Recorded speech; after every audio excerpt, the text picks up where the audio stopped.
Hello and welcome to this IBTV spotlight on what we don't know and keeping safety a priority in uncharted territory. I'm here with Priya, Heather, Stella and Kevin to discuss this a little bit further and see if we can identify where the knowledge gaps kind of intersect with innovation and how we can kind of bridge those gaps to make basically sustain a safer and sustainable future in CGT. So we'll start off with a broad question. As CGTs move further towards commercialization, what are the primary safety concerns that arise with these new tools, technologies, and processes?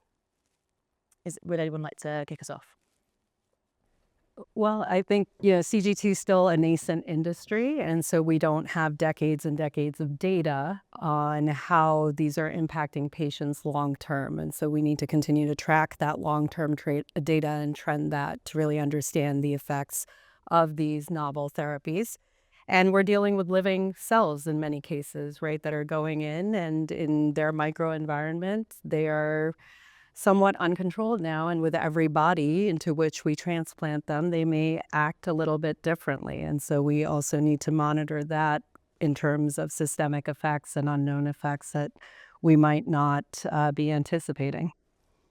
That in general is a layer of complexity. But then as we go through these iterations of novel approaches and new therapies, we're adding more layers on top of that of things that we're not familiar with. And that could be processes, that could be the outcomes, but that could also be the equipment and the expectations that we have for the folks that are doing this frontline stuff. And so I think a massive caution there.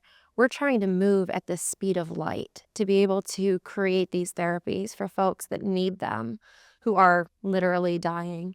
Um, one of the things that you learn in that clinical space is to hurry up and slow down a little bit. There's a moment of pause that is necessary caution that we must bake into all of these components to know that we did it right. Maybe I'll take that from the patient perspective and continue what you were saying in terms of the safety when it comes to cell therapy is still something that we're evaluating, right? Look at the black label and CAR Ts. But remember, these are patients that have undergone previous treatments with usually cytotoxic agents, and we need to continue post-marketing evaluation. We need to not do the peanut butter approach because it has implications for how physicians guide their patients to choosing cell therapy as a treatment. It has implications for patients making decisions and payer making decisions whether to cover these. And you know, many of you know me. I believe that there's a lot to say about drug delivery. There is a lot of safety profiles that could be solved or imposed on by protecting the cells, amount of cells we deliver, by delivering perhaps the therapy directly to the target organ if it's a solid tumor, and eliminating the off-tumor effect. Yeah, and just from a simple risk management basis, right? We can't just cherry pick, the adverse events and not have them in the context. And we've all said that to slightly different ways, right? These patients are very sick, and oftentimes, especially early on, they have no other alternative. So the alternative is a very high morbidity, unfortunately, mortality rate. And it's like, oh, well, you might have a little bit more of this risk, well, compared to the alternative. And so, that's one of the reasons why we go towards orphan drugs, or we go for last line early on, just to sort of make sure that the patients who really can't afford the unknown, right? Because the alternative is devastating.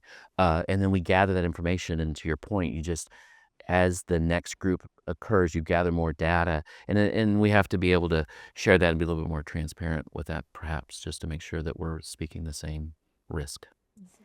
And we've mentioned, or Heather raised, about kind of building in an approach of taking a pause, hurry up and slowing down. But what other kind of tools, technologies, and maybe even techniques are we able to build into these processes that enable those safety pauses, for want of a better word? I'm clearly coming from a digital space. One of the things that we have to focus on is building in those safety components into whatever we're using for tools. So if you're using a digital solution, they should have those safety protocols and pauses baked in there for you to be able to have a consideration.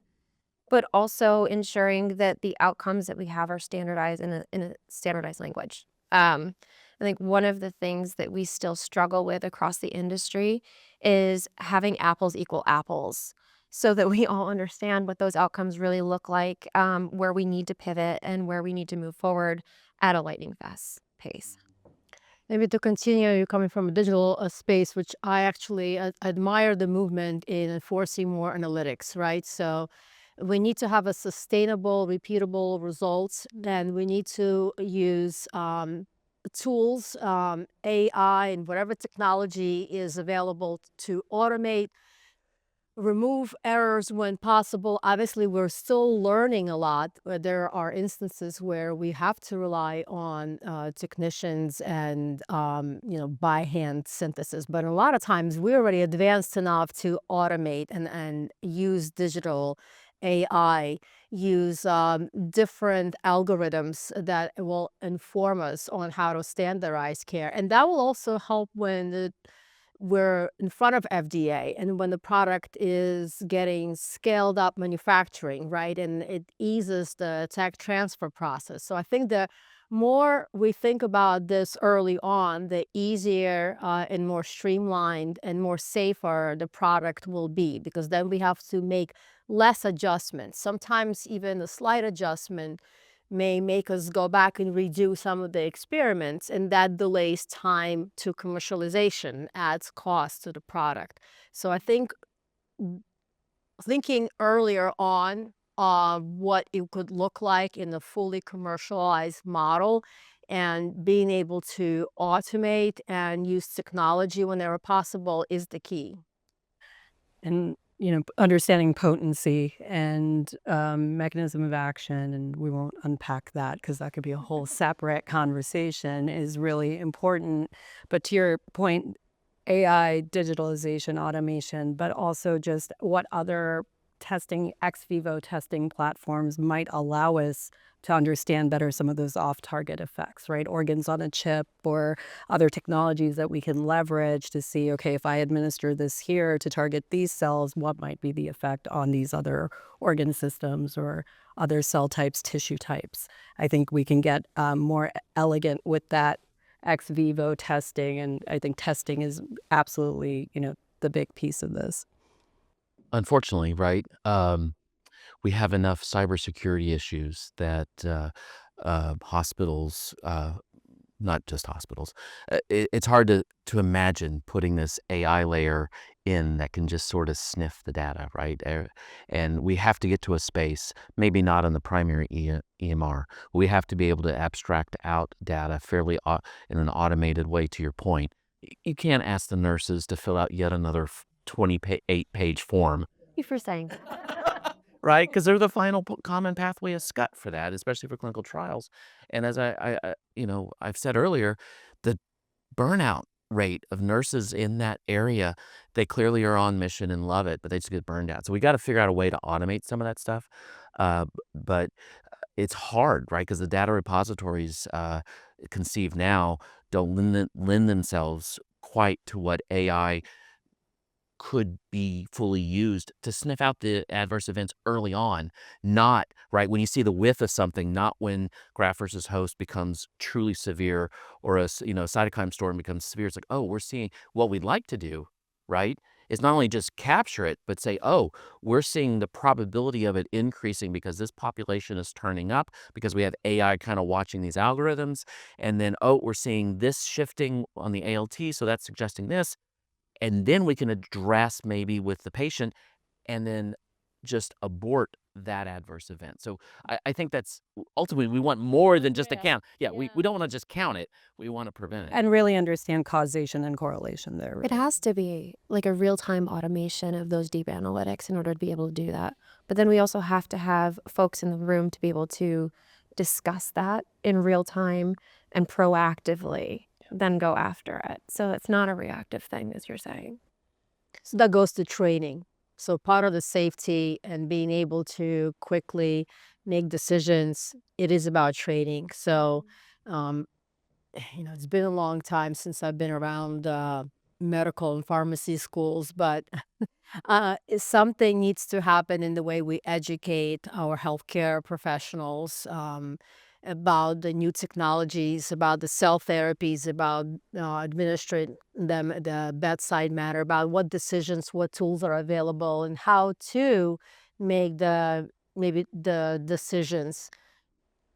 The holy grail you discussed to me is the ultimate euphoria of a treatment, right? We can anticipate based on X, Y, and Z algorithm such reaction and prevent it.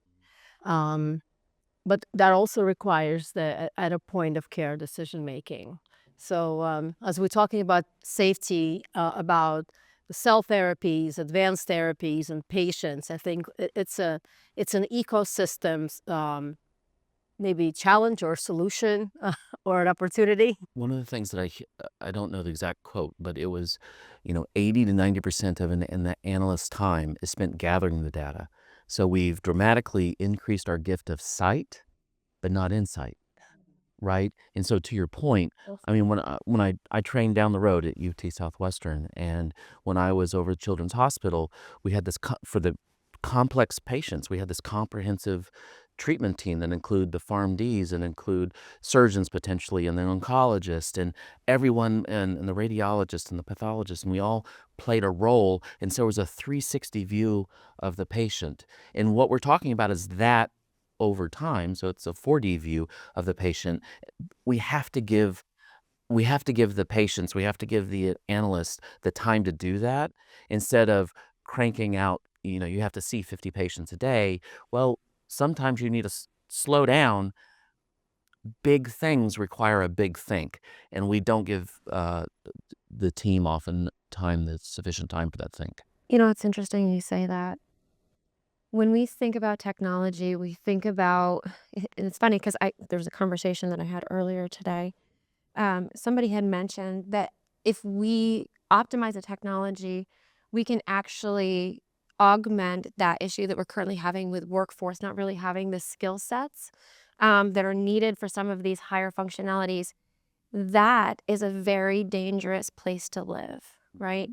We need to, yes, give them the tools of technology that will automate some of these pieces so that those lower task functions are handled. Because we need the folks that have the highest critical thinking capacity, the folks that have the innovative minds and brains to be able to do that. That's where we need to give them time back to do the things that they can do best. Those that have gone through all of that high training functionality. There's a time. Of course, a document for billing errors and stuff like that. Absolutely. And support the folks that don't necessarily have that yet and bringing them up to those levels as well. That's part of where I think these tools and these automated components will come into play, the digitalization of these pieces, so that they have the time and the strength and the effort to do those higher functionalities that we need them to do. Well stated. And what about the role of regulators here? Now, obviously, regulatory bodies are there to help hugely with this kind of issue of safety. But as we look at new innovations and kind of the whole idea of new entering these spaces, are relationships with regulators currently helping and supporting in this space? Or do they need to adapt to better suit what this space requires when we're having this conversation about innovation and safety? Everyone's going to have to adapt, including, those of us in the industry doing the work and the regulators. And I think there's going to be a constant education that needs to occur, and really treating them as a partner in this. I also, whenever we talk about regulators, I also like to talk about legislators and the importance of our taking an active role in that, influencing legislators, because they're making the laws that then allow the regulators to work with us and allow us to do what we do. And I think a big part of this that affects all of the stakeholders is also public trust and mistrust around this, and education, right? And so there's a lot that we need to do to work with the legislators, with the regulators across the industry, and sharing insights, and all of us continuing to educate each other and maintaining that public trust, and making sure that there isn't misinformation out there about what we're doing and what the effects are. I completely agree. Well, no, I mean, so well said. I think there needs to be more comfort with adjusting a perspective, which could be new to some of the regulators, because let's just use an example of the black box warning for CAR-T, right? It was made based on certain information. Fine, I'm not going to open up that can, but we need to then accept that as more information comes and as more cell therapies will be approved, and we're going to have a better handle on the patient, the type of patient, the subtype of patient. Will that change? Will that evolve? Or is that forever going to stay? So I would like to think that there is an openness to consider to evolve a perspective and opinion on both sides of the spectrum. But does it need to change? I mean, truly, does it need to change? Think about Rituxan. Right? Rituxan will always have a black box warning on it for many different purposes, and we use it like water. It's a very common drug that we utilize within the oncologic space. We're not afraid of it. We know how to handle it. Our clinicians expertly infuse it. We have no issues, right? But the black box warning lives there for a specific reason. I think it's a really hard job to be a regulator. I think not only is there a stigma and an expectation of what we need them to do, and they do need to adapt and evolve, please. I'm on the same page 150%. And there's a reason that they exist. And if we ask them to adapt too far or give too much, they're not doing their jobs. They're not protecting the people at the end of the story. My patients, right? Our patients. I don't know that I would ever want to be a regulator. I think that that's like being a politician, right? Somebody has to do it. Bless their hearts. But I think we also need to come at this with a little bit of grace when we have that consideration as well. Yeah, I'd say completely agreed. And there's evidence, right, where if you've really invested a lot of time in developing a framework, there's sort of a sunk cost into that. And so you can understand why they're a little reluctant to move away from the framework, because if they're changing it willy-nilly, there will be things that fall through the cracks. Most of us are good agents, but there are some bad agents that will look for the angle through, right? But look at what just the FDA has done over the years. They started with 351, and then they go, oh, too complex for the simple stuff. So we made 361, which confuses everybody because they think 351 should be the simpler and 361 should be the more complex. So but I think that it's nice to have that baked in to say even the regulators, as they're thinking through the framework, can be so worried about the exception, but then they still can go back and edit themselves and come back. And when you're talking about a patient, an N of 1, I still like the grace that they provide the clinical teams. Right, if you start exploiting something, and they'll raise their ire if you're doing a lot of patients. But if this one patient needs this one thing because of their genetic or whatever condition, FDA is allowed clinical decision making to still work, so the ultimate N of 1 patient could be taken care of. And I completely agree. I think that's what I was trying to say, so you articulated it much better, because I think there has to be an ongoing loop of educating each other. I think that in our space, it's not a once and done, the decision is made, let's put a stamp on it kind of journey. It is an evolution. And I think this is an evolution that is critical to travel together. Everybody has a challenging job in this space. Clinicians, healthcare providers. I think patients actually have a very challenging job.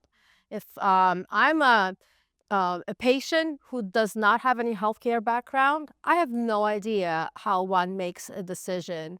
It must be very scary and very confusing. The stuff you see on the internet. Yes, and then so there's a lot of trust and a lot of leverage we have in everyone. So there's so much responsibility on regulators as well.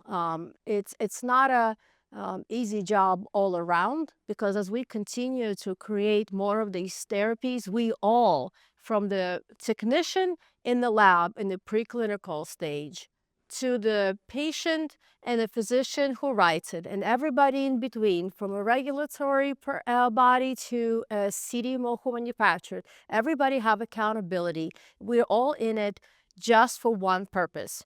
And, my phrase is to save somebody else's parent because I couldn't save mine. So I think that everybody had to be responsible. So I don't, it's not a blame, it's more of a plea to let's collaborate more than we've ever done before, because we're going to learn more and more every day as we move along. I think as a final thought, it would be interesting for us to kind of talk a little bit about balancing the need for speed, the need for efficiency, the kind of thirst for innovation and creative thinking here, with that safety check, and thinking about like kind of looking forward. How are we going to recommend we approach that?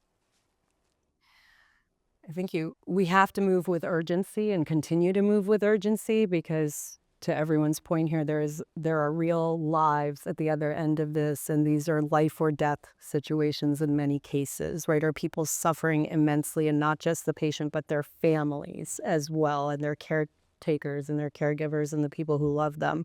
So we have to continue to move with urgency, but we have to also not drink our own Kool-Aid too much, and ask people to be real with us on, where am I missing something? Where are my blind spots? What am I not thinking about? And always ask ourselves, or remind ourselves, that there's so much that we still don't know, and we don't even know what we don't know yet. It is humility, and it's also recentering every single person in that story about why we're doing what we're doing. To your exact point, it is about that end point. It's about saving somebody on the other side. I think if we remember that there are people, they're truly people, they're not numbers, they're not dollar signs, they're not new therapies, they are the people, and they could be our people. That will keep us at the exact... Our people someday. That's the issue. Yes. Or they could be us, right? Yeah. So if you don't want to think outside yourself, world takes all kinds. It is real, and it is human, and I think that's what will keep us at the right pace. Yeah, I would say, I think all of us are basically saying humility, right? So what does that look like? That may be, because we all have confirmation bias. It's worked. I know my model, whatever. And it's just having the humility to stop and saying, okay, assuming this fails, why is this going to fail? If I'm wrong, why am I wrong? Being willing to listen to people saying this isn't going to work, and not just taking it personally. Why? Because there might be a threat in there. They may ultimately be wrong, but they're pointing to something that would send you down a trail to fix or resolve an issue, as long as you're humble. Fabulous. Well, thank you everybody for joining me for this session. Yeah, it was pretty inspiring, very interesting, very inspiring, and funny as well, actually.